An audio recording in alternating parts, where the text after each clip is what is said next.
Esplodono i casi all'ospedale di Agrigento, linee guida proposte dal CTS coinvolgono i medici di famiglia, oggi giornata nazionale a sostegno dei lavoratori della sanità.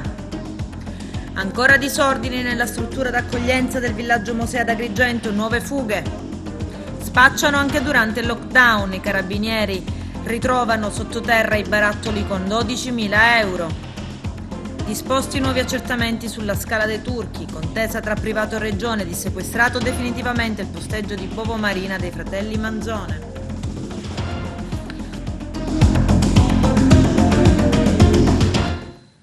Bentrovati gentili telespettatori al nostro appuntamento con l'informazione. La voce circolava già da qualche giorno con grande preoccupazione tra i lavoratori. All'interno dell'ospedale San Giovanni di Dio si sarebbero infatti registrati numerosi casi di positività tra medici e personale sanitario. Si parlerebbe di una ventina di persone in totale che sarebbero risultate affette da Covid-19. C'è il servizio. Cresce l'allarme Covid in provincia di Agrigento, come del resto in tutta la Sicilia, dopo che solo ieri si sono addirittura registrati oltre 1.600 nuovi casi. Nell'Agrigentino i segnalati dall'ASP sono 56, con quasi 900 persone attualmente positive, tra i ricoverati e quelli in isolamento domiciliare. Ma va detto che c'è anche un numero estremamente basso di tamponi, solo 229 dato ASP, sugli oltre 9.000 processati in tutta la Sicilia, dato della regione. E tra i 229 il rapporto tra i casi positivi sui test processati è prossimo al 25%, una percentuale altissima e di gran lunga più alta alla media regionale che si attesta intorno al 14%. Ma in queste ore rischia di esplodere il caso dell'ospedale San Giovanni di Dio, dove, ma dall'ASP si attendono conferme o precisazioni, ci sarebbe un aumento vertiginoso di casi anche tra medici, personale infermieristico e pazienti, a causa di una pericolosa commistione tra reparti Covid e non Covid. Il problema è noto, anziché realizzare come si era pensato di fare mesi fa una sola struttura Covid in provincia di Agrigento all'ospedale Parlapiano di Ribera, si è scelto di riservare posto Covid in tutti gli ospedali del territorio. Che non ci fossero dei contagi era quindi pressoché impossibile. Pare ci siano almeno 7 positivi in medicina, almeno 2 infermieri positivi al pronto soccorso, 3 positivi contagiati all'interno del reparto in cardiologia e 1 in lungodegenza. Altri casi si sono verificati in ortopedia e nel laboratorio di analisi. La tensione tra il personale è dunque piuttosto alta, eppure gli stessi responsabili delle unità operative lo hanno fatto presente ai vertici dell'azienda.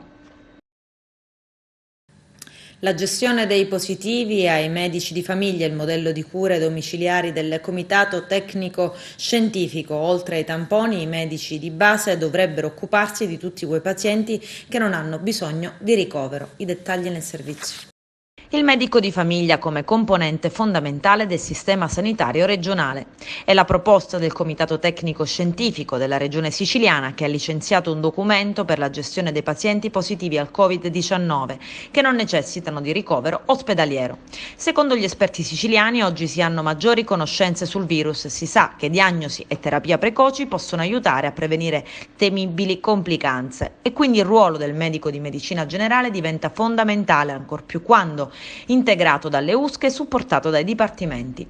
Il modello prevede la gestione diretta dei pazienti positivi, dei pauci sintomatici, dei pazienti con malattia lieve, febbre, tosse, mal di gola, dolori muscolari ed altro, per i quali è previsto un sistema integrato di visite domiciliari, telemedicina, monitoraggi telefonici da parte dei medici di medicina generale, dei medici delle USCA, ma anche di specialisti di diverse discipline che potranno valutare anche le comorbilità.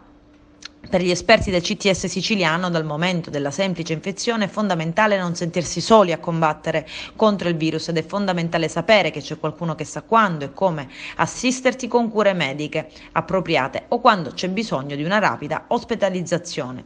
Il CTS ha messo anche a disposizione dei medici generali le migliori conoscenze scientifiche ed empiriche, in una parola le buone pratiche clinico-assistenziali, e sintetizza quali sono gli attuali protocolli di monitoraggio clinico e soprattutto terapeutico a seconda che si tratti di pazienti asintomatici, pauci sintomatici o con lievi sintomi anche con comorbilità. Ed oggi è la giornata nazionale di mobilitazione a sostegno dei lavoratori della sanità impegnati in prima linea nel contrasto della seconda ondata di contagi di Covid-19, sindacati in sit-in anche all'ospedale San Giovanni di Dio di Agrigento. Il nostro direttore Arturo Cantella. Anche Agrigento scende in piazza per la giornata di mobilitazione nazionale a sostegno dei lavoratori della sanità, impegnati in prima linea nel contrasto alla seconda ondata di contagi di Covid-19. Manifestazioni davanti all'ospedale San Giovanni di Dio. Si chiede sicurezza, assunzioni e contratti, le priorità per il personale sanitario. Vogliamo manifestare la nostra solidarietà a tutti i lavoratori della sanità di qualsiasi qualifica, dai medici agli operatori, agli ausiliari, per il compito così gravoso che hanno di assistere i nostri malati, i nostri anziani e tutta l'utenza della sanità. Quindi da questo punto di vista, oltre a manifestare questa solidarietà ai lavoratori, vogliamo chiedere alle autorità competenti, quindi sia dal punto di vista regionale che anche al commissario dell'ASP di Agrigento, di avviare una definitiva programmazione per le assunzioni, per sgravare i lavoratori in atto che fanno turni massacranti. Dall'altro lato non vogliamo abbandonare l'idea di costruire una piattaforma per avere il rinnovo del contratto, e quindi questa manifestazione che si svolge in tutta Italia è anche per sensibilizzare le autorità ad affrontare questo problema e stipulare il rinnovo del contratto nazionale di lavoro, prevedendo anche una nuova classificazione del personale, permettendo al personale valido di poter anche avere un percorso di carriera e anche di dare strutture necessarie a una nuova sanità. Quindi non vorremmo vedere le scene di cittadini e utenti che vengono respinti dall'ospedale o dalla sanità. Non vorremmo avere la sicurezza, come è stato per i nostri genitori, per le generazioni passate, di avere un bisogno e trovare l'ospedale, ma anche la medicina territoriale, una disponibilità all'accoglienza e alla cura. Quindi questo è un momento di svolta di questa crisi sanitaria. Noi vogliamo approfittare per proporre, per incitare le autorità ad avere un approccio diverso verso la sanità, verso i lavoratori della sanità. Ma la preoccupazione rilevante è la sicurezza per i lavoratori, e noi stiamo puntando a sensibilizzare in questo momento storico tutti i soggetti esterni. E la manifestazione della funzione pubblica e anche coinvolge gli altri lavoratori, e in questo momento stiamo dando la solidarietà ai colleghi della sanità. Tenga presente che la nostra preoccupazione è quella che tutti i DPI, quindi dispositivi di protezione individuale, vengano distribuiti in modo adeguato rispetto al rischio che attualmente è in essere in questo momento di pandemia. Allora, noi siamo qua per appoggiare l'iniziativa delle segreterie nazionali per il rinnovo del contratto collettivo della funzione pubblica. Purtroppo oggi, in un momento così critico, emergono come tantissime criticità sul sistema sanitario, partendo dalla carenza del personale su tutto il territorio nazionale, a tutta una serie di criticità oggettive e dimostrabili che sono state denunciate in tutta Italia. Il contratto collettivo rappresenta una miglioria per tutto il personale che rientra nella sanità, in modo particolare questo nuovo rinnovo del contratto, dalla piattaforma che è stata fatta si evince un miglioramento significativo nella qualità dei servizi e delle crescita professionale di molte professioni, partendo dagli operatori sociosanitari agli infermieri e a tutte le figure professionistiche che lavorano all'interno degli ospedali e del sistema sanitario. Purtroppo mancano 1,5 miliardi per arrivare all'obiettivo, e il governo dovrebbe farsi una domanda in merito, perché oggi veramente più che mai si evidenzia la necessità di sanità, la necessità di professionisti che stanno dedicando da tempo, sin dalla prima ondata, la propria vita ai propri familiari per il bene del paese e per il benestare di tutti. E gli scenari della seconda ondata potrebbero essere devastanti, a dirlo è la CISL di Messina. C'è il servizio. La CISL di Messina, insieme alla Federazione del Pubblico Impiego, medici, università e pensionati, ha scritto al prefetto di Messina elencando tutta una serie di punti sui quali il sindacato reputa necessario un approfondimento ed una condivisione delle strategie da mettere in campo. La seconda ondata, evidenzia il segretario generale Antonino Librandi, può essere devastante per il mondo del lavoro e per tutto il tessuto sociale. Il tema più sentito è quello delle carenze della rete sanitaria nazionale, regionale e territoriale. Il tessuto sociale è in forte rischio, il tessuto economico probabilmente anche di più, perché questo blocco graduale delle attività che speriamo non porti a una chiusura totale sicuramente può essere un punto di collasso del sistema economico produttivo messinese. Dall'altro lato c'è una comunità di anziani da mettere in protezione, che sono i soggetti più a rischio. In tutta questa vicenda si parla veramente poco degli anziani, delle strutture dell'RSA, dei sanitari, si parla poco dei posti letto che servono e si parla poco anche delle strutture di accoglienza per ospitare delle persone che non hanno condizioni per affrontare anche l'isolamento domiciliare, perché magari è positiva sintomatici. Quindi bisogna affrontare dei temi che hanno un impatto sociale forte, che mettano a garanzia e a protezione tutta la comunità. È necessario avviare un confronto con una cabina di regia monitorata dalla prefettura, perché ormai la situazione attuale necessita, al di là di tutti i pensieri individuali, di un fronte comune e unico per affrontare questa pandemia in termini sanitari e in termini economici. Quindi una cabina di regia è fondamentale al fine di mettere tutti i soggetti che sono portatori di interessi in città, dalle parti datoriali alle parti sociali, alla politica, affinché si possa trovare un fronte comune per dare ristoro agli imprenditori e agli artigiani che ovviamente affrontano questa difficoltà di questo periodo, diciamo, in cui noi siamo zona arancione e quindi hanno la chiusura delle attività commerciali, e dall'altro lato dare la copertura a tutti i lavoratori che affrontano il problema in termini di posto di lavoro. Ovviamente è necessario supportare l'aspetto sanitario, dare la possibilità ai sanitari di poter fronteggiare questo momento, dare supporto al tracciamento, dare supporto ad evitare a fare azioni, a mettere in piedi azioni per evitare il sovraffollamento degli ospedali, quindi invitare la popolazione a una maggiore sensibilizzazione all'utilizzo delle mascherine, del distanziamento e quant'altro, quindi strutturare un progetto comune come città e come comunità per affrontare e superare questo momento di difficoltà. Sì, la proposta dell'ospedale militare, diciamo che già è stata in qualche maniera anche fatta a Messina più volte. L'ospedale militare è una grande struttura al centro della città, con degli spazi molto ampi, con delle professionalità interne anche già specializzate su questo tema. Ricordiamo che una parte dei sanitari dell'ospedale militare nella prima fase hanno dato supporto agli ammalati di Covid all'oasi di Troina, e quindi parliamo di figure già specializzate, ma sicuramente una struttura che eviterebbe che le strutture esistenti in città come gli ospedali Piemonte, l'ospedale Papardo, l'ospedale Policlinico debbano togliere dei reparti ad altre patologie o ad altri soggetti che hanno necessità di cure. Un imprenditore di Capodorlando mette gratuitamente a disposizione dell'ASP di Messina un complesso residenziale di circa 50 appartamenti per far fronte all'emergenza Covid. C'è il servizio. Singolare iniziativa di solidarietà da parte di un imprenditore siciliano. Il signor Domenico Silvio Passalacqua, titolare della Sipafer SPA, storica azienda operante nel territorio messinese, ha messo gratuitamente a disposizione dell'ASP Messina un complesso residenziale sito nel comune di Sant'Agata di Militello, formato da circa 50 appartamenti.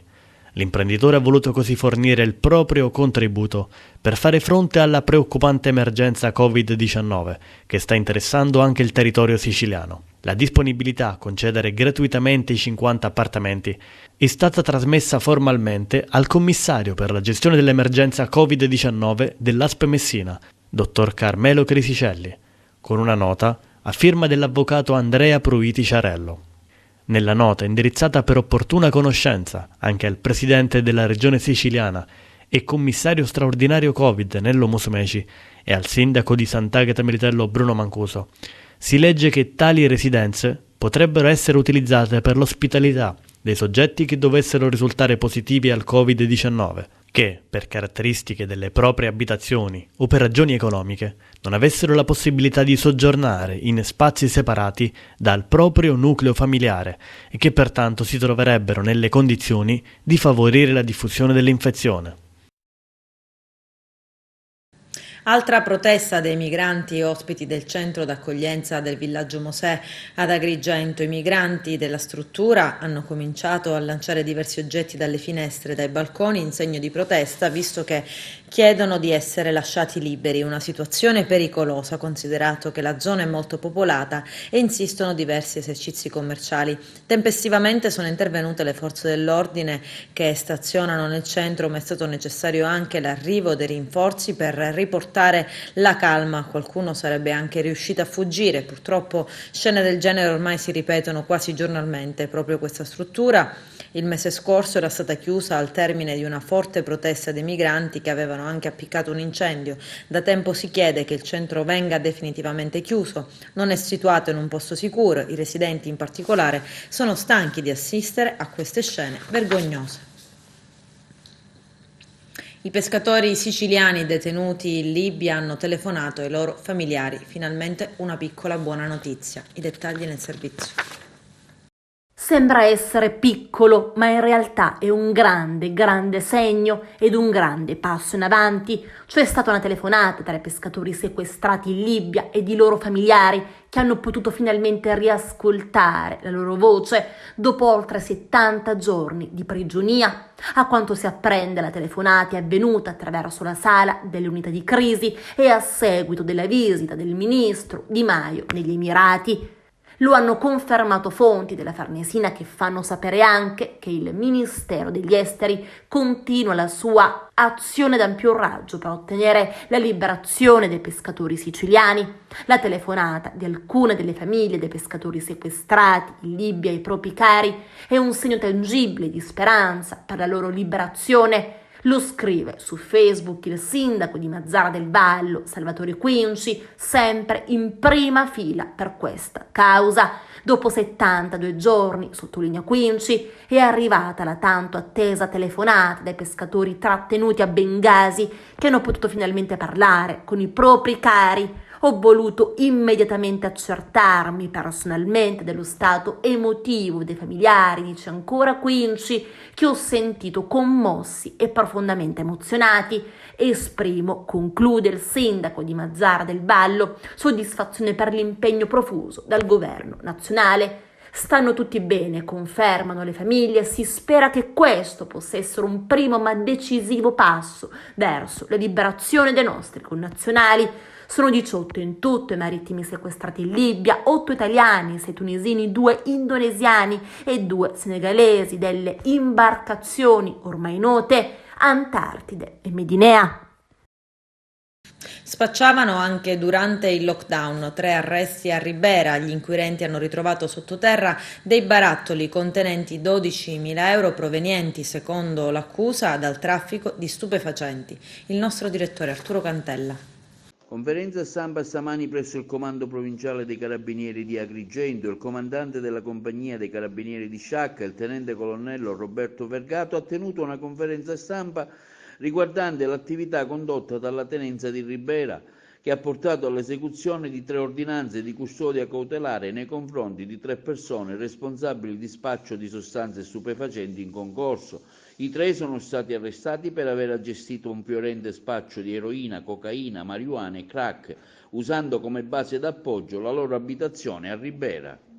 Ora c'è stata una mirata attività di indagine svolta dalla Tenenza di Ribera, che si è avvalsa proprio di pedinamenti, osservazione a distanza, e poi in una determinata fase delle indagini è stata installata una telecamera a poca distanza dalla base logistica del gruppo, che era la loro abitazione, per cui sono stati filmati diversi episodi di spaccio e poi, per avere conferma che il traffico fosse quello proprio di droga, a distanza c'era un servizio di carabinieri che fermava sistematicamente i clienti e quindi rintracciava la sostanza stupefacente. Il ruolo della donna era quello di fungere da vedetta per la banda. praticamente lei monitorava il movimento in strada quando i vari assuntori entravano e uscivano dall'abitazione usata come base per lo spaccio.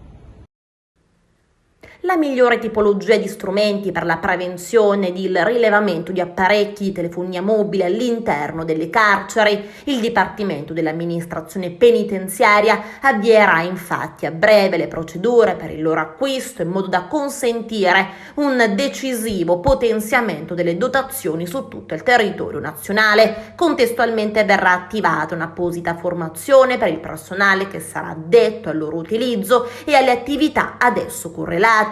Infine saranno sperimentate ulteriori nuove tecnologie per il contrasto al fenomeno qui descritto. E quanto ha deciso nel corso di una riunione svoltasi e presieduta dal vice capo Roberto Tartaglia il gruppo di lavoro in materia di contrasto all'utilizzo di cellulari in carcere, appositamente istituito nel maggio scorso dai vertici del DAP appena insediatisi. Un appunto tecnico con le linee guida di quanto deciso sarà a breve inviato ai provveditorati regionali affinché lo trasmettano agli istituti penitenziari su tutto il territorio di competenza.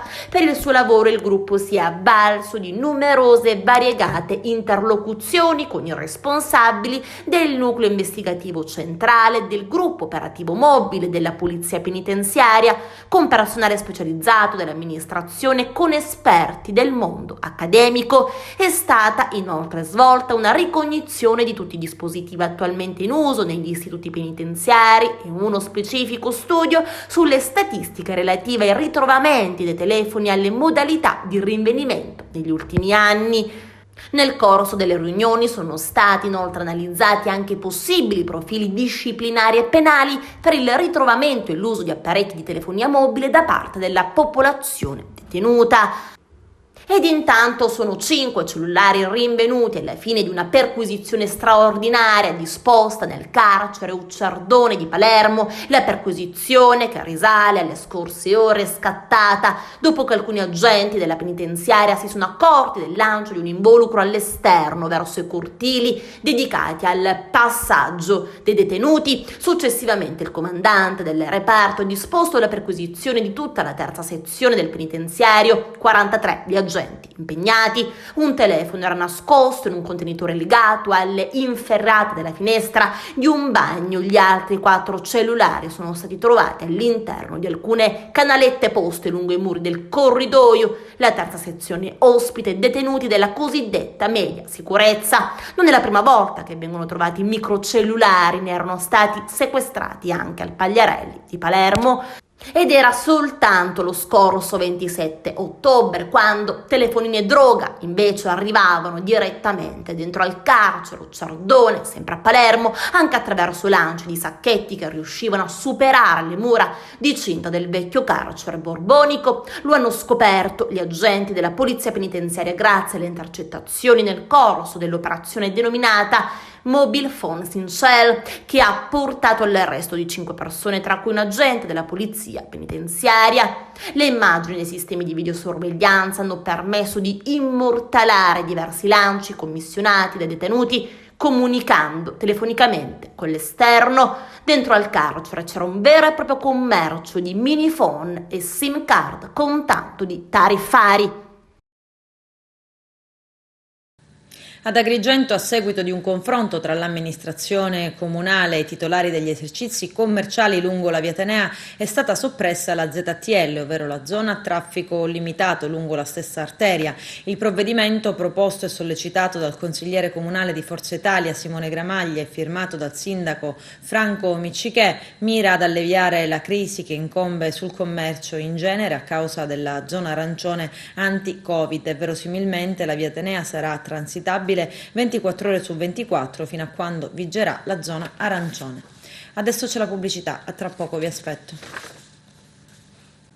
Si è laureato oggi all'Università degli Studi di Torino in Scienze della Comunicazione Mattia Mollura, nostro geniale collaboratore. Mattia ha discusso una tesi dal titolo RAI, nessuno escluso, analisi della linea editoriale e ideazione di una fiction originale. A Mattia le più fervide congratulazioni di TVA e l'augurio di un futuro ricco di soddisfazioni.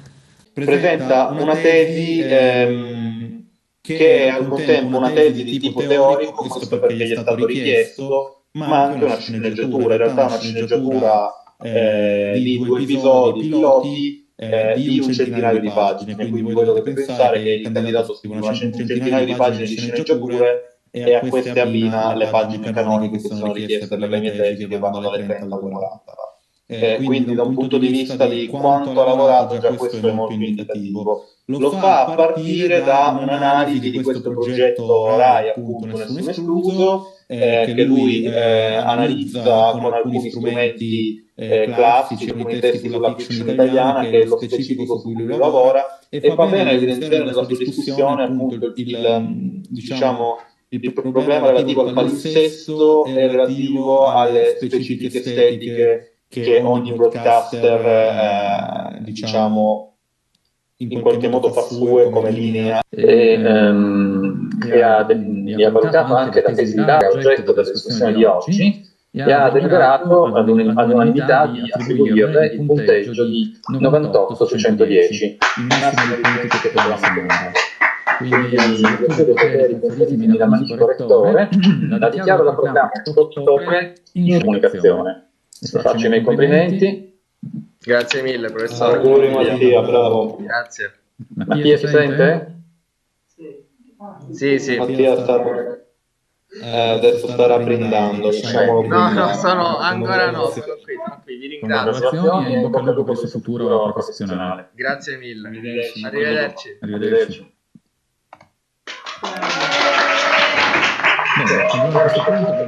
Inchiesta sulla Scala dei Turchi contesa da regione e privato. Il GIP dispone superperizia. L'indagato è un 73enne che sostiene di essere il proprietario. La procura ottiene una verifica sui documenti prodotti per sostenere la sua tesi. I tecnici si occuperanno anche di accertare la demanialità delle particelle. La scogliera di Vanna è sotto sequestro da febbraio. C'è il servizio.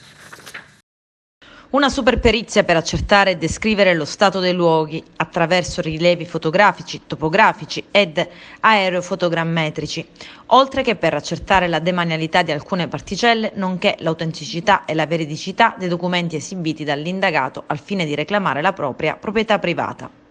L'inchiesta sulla Scala dei Turchi, contesa tra la regione e un privato, arriva al bivio decisivo. Il GIP Luisa Turco ha accolto la richiesta del procuratore Luigi Patronaggio di disporre gli accertamenti tecnici nell'ambito di un incidente probatorio.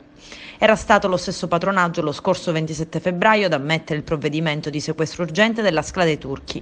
Una persona allora era stata iscritta nel registro degli indagati. Si tratta di Ferdinando Sciabarrà, 73 anni, che sostiene di essere il proprietario della scogliera di Marna, famosa in tutto il mondo. Il capo dei PM Agrigentini gli contesta i reati di occupazione di demanio pubblico, invasione di area demaniale, omesso collocamento di cartelli di pericolo, violazione del codice dei beni culturali e danneggiamento del patrimonio archeologico.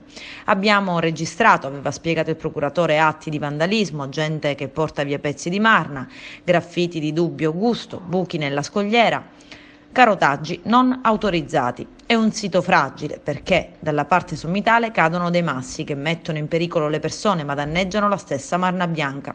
Patronaggio aveva aggiunto: vi è un contenzioso fra l'indagato che si ritiene proprietario e il demanio. Noi riteniamo che un bene che abbia questo valore storico, paesaggistico, geologico, ha proseguito, debba essere restituito alla mano pubblica. Abbiamo ipotizzato i reati di occupazione abusiva di demanio, ma anche altri reati perché il possessore di fatto non ha mai tutelato questo bene, né da un punto di vista paesaggistico né per quanto riguarda la tutela dell'incolumità.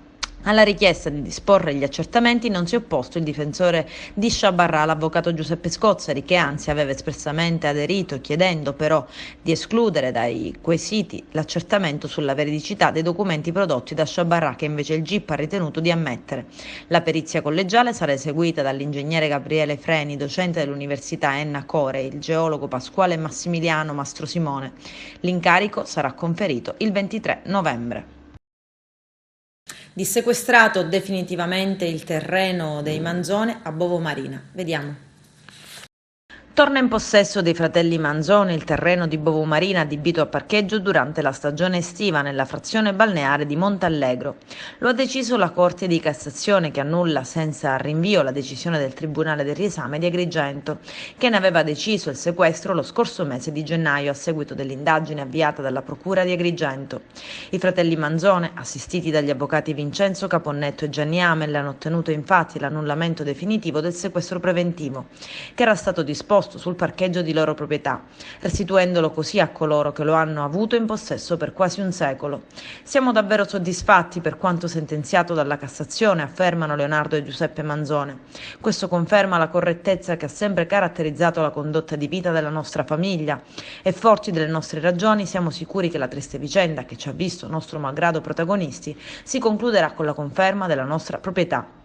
Un ringraziamento particolare, concludono i Manzone, va rivolto agli avvocati Caponnetto e Amel, che con la loro professionalità hanno consentito il riaffermarsi del nostro legittimo diritto.